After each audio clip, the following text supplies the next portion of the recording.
Hello and welcome back to the JW Thoughts channel. My name is Wally and today we are going to finish the Friday morning of the 2023 Exercise Patience Convention. Now, I did want to just do a little bit of housekeeping before because I have to be honest, the upload schedule is kind of a lot. Doing the every other day or every day, it really takes its toll, and it's weird because I thought I was in a place in my life where, I was completely healed and, I wasn't sort of like gut-wrenchingly triggering affected by Watchtower indoctrination and propaganda tactics. But, boy, I didn't even know this would be emotional. But it's hard. And you think, you're at a good place, and then you realize that you might not be whenever you just subject yourself every single day, day in and day out, to more and more of their nonsense. And it's just been crazy, and there's just like voices in my head, and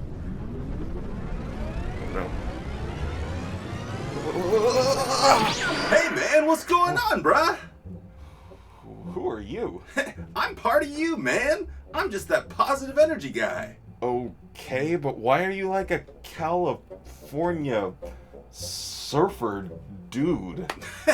You don't need to worry about any of that, bruh. I'm just here to make sure you're having a good ass day. But it's so hard to be like positive when every single day you're just reminding yourself of all of the crap that I dealt with as a child and that I've already sort of like worked through as an adult. Like, it's hard. I totally understand that, man. But you gotta remember, there's so much positivity in this world, bruh.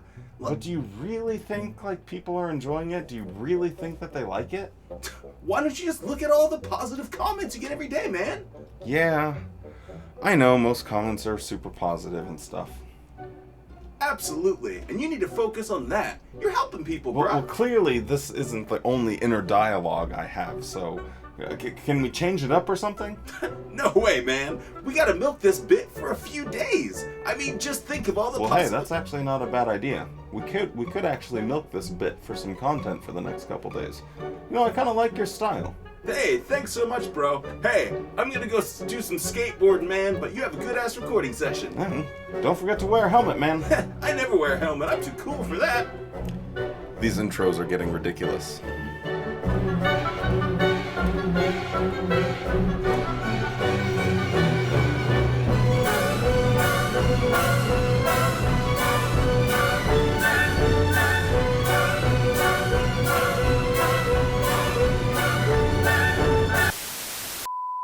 What a reassuring thought. God knows the best time to act for the benefit of all concerned, and Jehovah patiently awaits that time. Really, this has always been his pattern. Consider an example. God knew long beforehand that the Canaan's inhabitants were headed in the wrong direction. Yet, he patiently waited or allowed 400 years to pass before their error reached what Genesis 15 and verse 16 referred to as its full measure. The Canaanites' full measure of error included idolatry and degraded sexual practices. They were also notorious for their bloodshed and cruelty, which at times included burning children alive in sacrificial fires. On one quick note, the sound might be a little bit different because I'm trying to put the microphone in a slightly less intrusive place, especially so I'm not always playing with it. And then people are asking me why I paint my nails in every 10th comment, which is just going to encourage people to comment that again. I should have really thought about that. But anywho, comment down below if you think it sounds bad in this spot and you prefer the other way, or if you like this setup, just so I get a little bit of feedback. But also, we're going to really fish for comments here. To my Christian friends, I'm sorry because I'm probably going to mess something up. But scroll down, and I'm sure someone that goes by the name Mad Hatter will clarify things because he's pretty good at clarifying when I get a Christian perspective wrong. Anyway, with all of that being said, I just had a problem with this for a couple different reasons. So first off, we have God was patient for 400 years, and he waited for that 400 years to the full measure. And my thing is, well, why wasn't that sufficient then? If it's sufficient to judge people based off of 400 years, then why couldn't Armageddon have come, 5,600 years ago? Why has he waited the full 6,000 years for things to go on and on if he's able to make an established judgment based off of 400 years of a particular society, this talking about the Canaanites? And then there's the issue of, really coming in with a hammer here saying child sacrifice. Now, I'm not a biblical scholar. I'm just someone that is interested in the Bible and finds it fascinating, and I don't really have a whole lot of skin in the game, seeing as how I'm not a believer. So Ezekiel 20:25, to my recollection, says, well, I guess I should probably quote it. So Ezekiel chapter 20 and verse 25 says, "So I gave them other statutes that were not good, and laws through which they could not live. I defiled them through their gifts, the sacrifice of every firstborn, that I might fill them with horror, so they would know that I am the Lord." So in my simple-minded understanding of this, when you look at the scriptures denouncing child sacrifice in the Old Testament, and I might be completely wrong here, so don't quote me, but it's just my remembrance of it, is the issue was always sacrificing to another god. Whenever Yahweh denounced the sacrifice of children, it was because it was sacrificed to another god. And then we have this verse which talks about he gave them commandments and statutes that were not good. He gave them commandments to defile them, to show them his power. And what was that? The sacrifice of children. So when this speaker is talking about, well, the Canaanites deserved everything they got, those ancient, disgusting people, they deserved everything. They were so bad that they were even sacrificing children. I have to say, well, at least we have to take a look at some of these verses and try and figure out what's going on here, because from an outsider's perspective, it would at least appear that the issue wasn't with the act of sacrificing children, but it was with the sacrificing children to other gods versus to Jehovah. So anyway, I'm going to get completely flamed because I'm sure I got most of this wrong, but it'll be an interesting discussion nonetheless. But I just find it a little bit irritating because just from my personal viewpoint and reading of those scriptures, I kind of can, at least not 100% concrete, but sort of conceive of a situation where God was asking the Israelites to sacrifice their children. Well, just as in the case of the Canaanites, Jehovah knew beforehand when the era of all mankind in our time would reach its full measure. Why do we know this? Well, while on earth, Jesus indicated, according to Matthew 24:36, that Jehovah had already determined the day and the hour for this system to end. Then, some 60 years later, the Apostle John recorded a similar thought, showing that a specific time had been set by Jehovah. Would you like to read that with me, please? Nope. So for those of you that don't know, Watchtower has this bizarre relationship with predestination. They say God has the ability to look into the future, but he does so selectively. Kind of like how he intervenes selectively with miracles and things like that. But it's funny hearing him talk in this way because he's like, no, God already has everything, the day, it's already set. He already knows exactly when the full measure of mankind's badness will reach its limit, but he hasn't predetermined anything. There's no predestination sort of thing happening. But there's a lot of scriptures in the Bible that would suggest that that's a bunch of hooey. Apostle Paul, he predicted something similar, didn't he? There in 2 Timothy 3:13, when he said that wicked men would do what? Advance from bad to worse. Soon, the era of this system of things will have reached its full measure.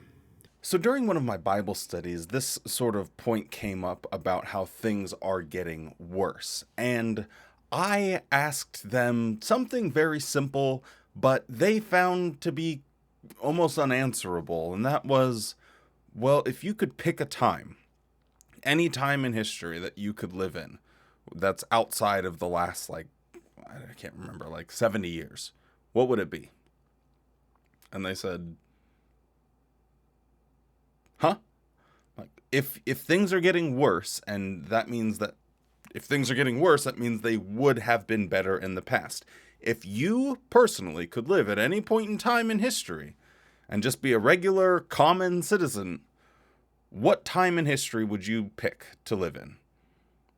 And they were completely dumbfounded by the concept that the world might not be getting worse for the majority of people. Sure, I suppose if you were part of the gentry or part of the ruling class, then there's a point in time when maybe you would choose to live, but with modern medicine and technology, I kind of doubt that still. And it was interesting to see the people that study with me kind of contemplate that question. But this time, when we turn to 2 Peter chapter 3, we're going to apply Peter's inspired words to two distinct groups of people, namely those who have not yet been baptized and those who already are baptized. So you see, this verse urges us to consider what type of or what sort of people we ought to be. With this in mind, how can a person who has been delaying baptism show that he treasures God's patience? Well, such a person would do well to ask himself, how much longer will I delay reforming or correcting any conduct in my life that displeases God? He's asking, 14, 13, 12, all the way down to 7-year-olds. Have you fixed all of the things in your life so you are in line with God? Have you ever asked a 15-year-old a question there, bucko? They are trying to figure out what the hell is going on with their bodies and their brains. They hate their parents. They're losing friends.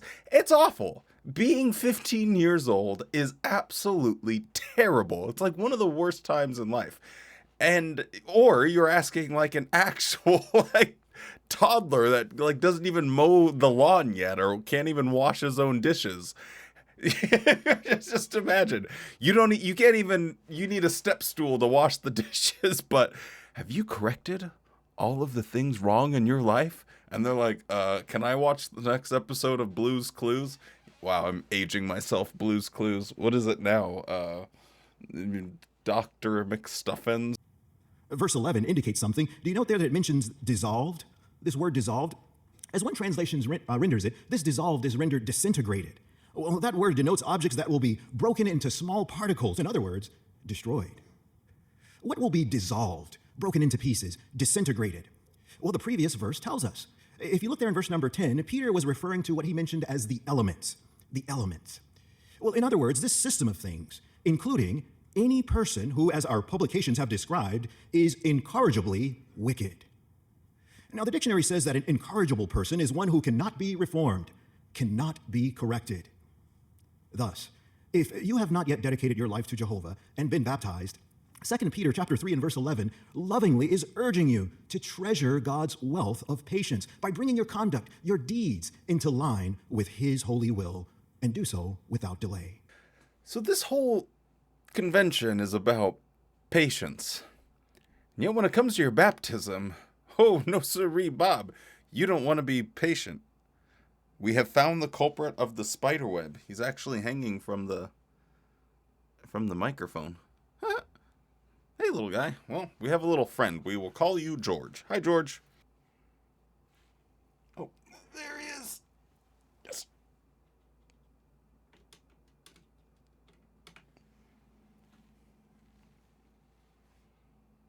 There's George. Anyway, with all of that, but this whole thing is about patience, right? Yet, get baptized without delay. Don't be patient, even if you're a child, because why? You might get disintegrated. Like actually hitting people with disintegration beams. We've gone full sci-fi mode. All of the elements will be burned up. And what do we mean by elements? Potentially you. You could be one of these elements that are burned up if you don't get baptized without delay. It's like they've gone to just straight up threatening people. Sorry, George is going on an adventure. No, he's going back up. He's fine. We won't worry about George. But anyway, I just thought this was creepy. I thought this was so disturbing that knowing the majority of people that are getting baptized are children, and then using the threat of disintegration, being completely dissolved, like what are those little tablets that go in the water and then they get all bubbly? Alka-Seltzer? No, that's not. I can't remember what it is, but I'll put a meme of it right now.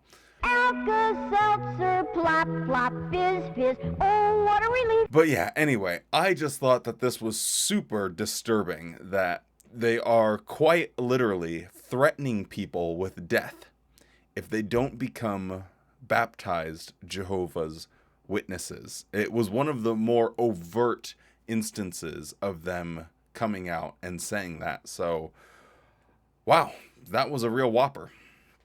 And George was here for it. Well, in the following video, a sister explains how a better understanding of Jehovah's wealth of patience has helped her to strengthen her faith and more fully align her thinking with God's.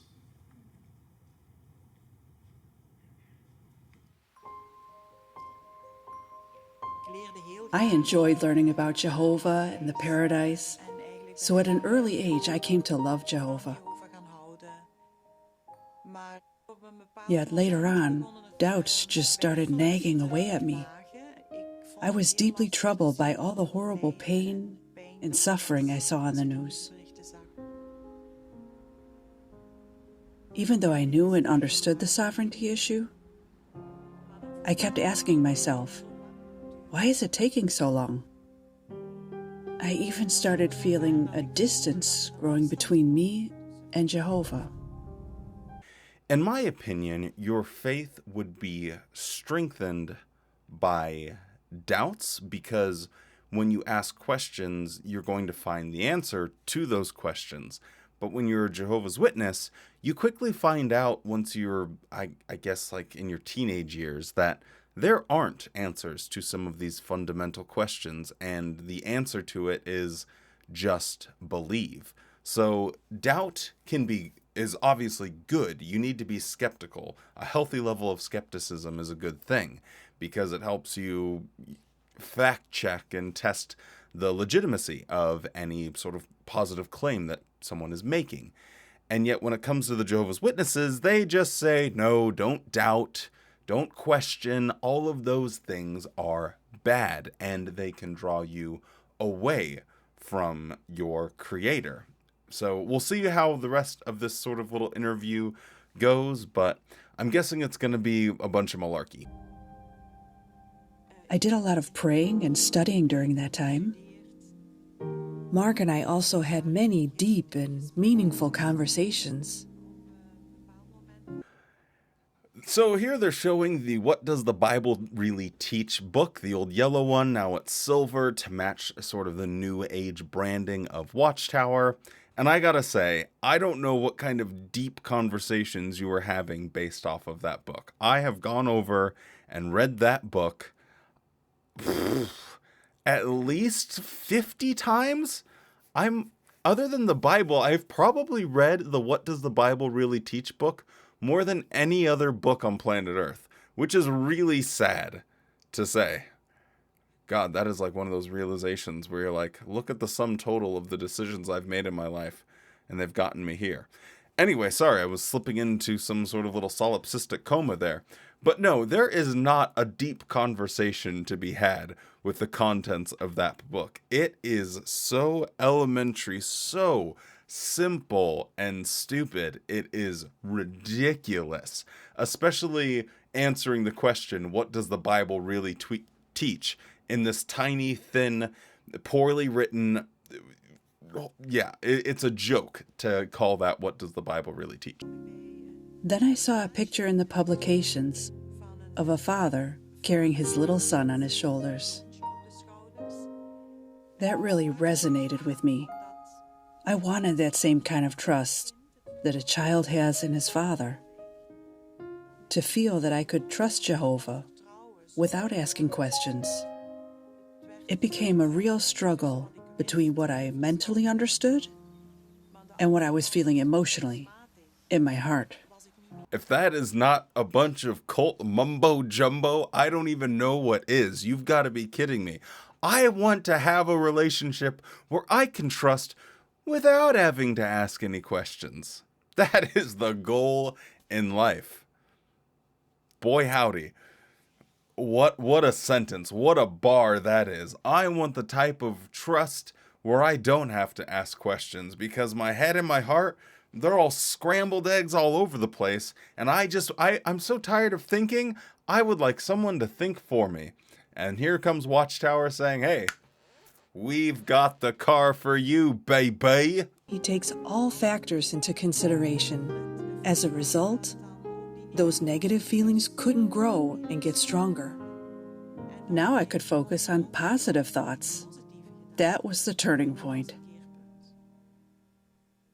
I felt like Jehovah had literally held out his hand and pulled me up out of a deep hole and put me back up high and gave me a new start.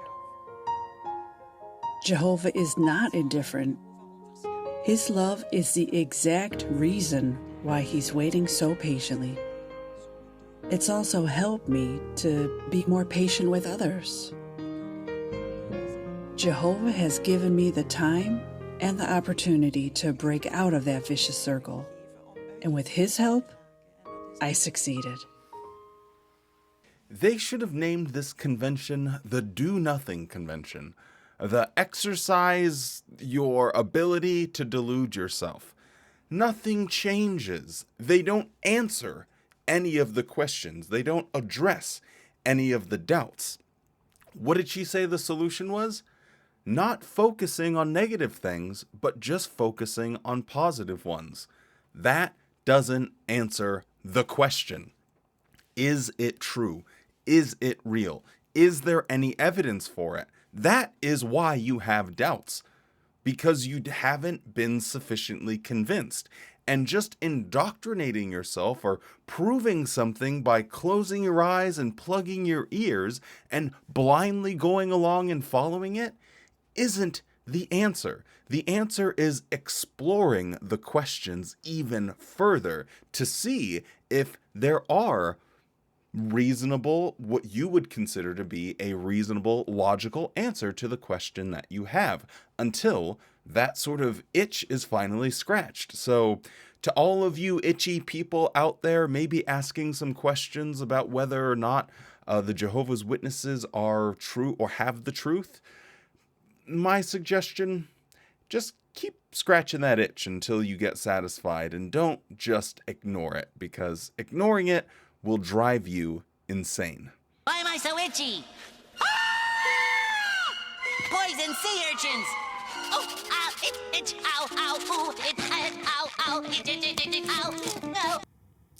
Well, this talk, and really the whole program this morning, has reminded us that Jehovah's patience has a purpose. His objective is to bless many people, not just a few. Since Jehovah speaks of a great crowd, we know that Jehovah is going to bless his people as a group. Again, I have to go back to when I thought that this guy was just trolling at the beginning of his talk, because What is he talking about? It's Jehovah's patience and his purpose that not just a few are blessed, but a great many of people are blessed. A few people would be less than 1% of the human population, which, according to Jehovah's Witness, what he said in this talk, unless you're a baptized Jehovah's Witness, you're going to get vaporized. That's not a great majority. That's not a great crowd. It's a tiny minority. It's such a tiny piece of the pie of the entire human population. So maybe this guy is the ultimate troll, and before we know it, we're going to see him have his own YouTube channel taking down Watchtower or something. How hype would that be? But yeah, I just can't take this guy seriously when he says such just demonstrably disprovable things, and you can use his own talk to disprove exactly what he's saying. It's absolutely insane. How well will you sing in the new world? Hallelujah. Hallelujah. What kind of artist will you become? This is called Won't Lose My Share.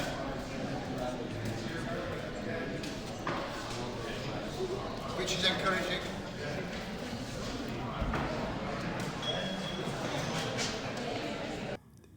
How well will you dance there?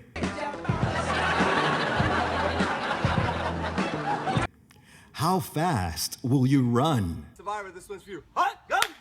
Oh yeah! Oh yeah! Will you swim with dolphins?